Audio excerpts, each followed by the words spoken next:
Питат ме, как се постига ниската цена на автомобилите Тесла? За разлика от другите автотърговци, които си купуват по един автомобил Тесла, за асортимент измежду останалите, ние се занимаваме само единствено с автомобили Тесла. Ние купуваме пакети по 5, по 10 автомобила. Освен, че получаваме най-ниската цена, при тези обстоятелства автомобилите пристигат на ход от Западна Европа. Имаме група шофьори, които карат нашите коли на ход. Поствайки във Facebook тези автомобили по целия път, 30% от автомобилите се продават преди още да са пристигнали в България. Безспорно, понякога, когато колата пристигне, има нужда от освежаване. Ние сме на среща и ние правим колите като чисто нови. За разлика от повечето автотърговци, ние имаме собствена база, не плащаме наем, не плащаме персонал.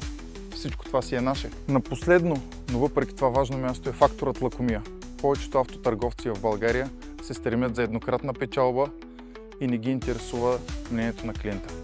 Нашата цел е да постигнем минимална цена за нашите клиенти, така че всеки един клиент да остане доволен, дори като сравни цените с останалите търговци.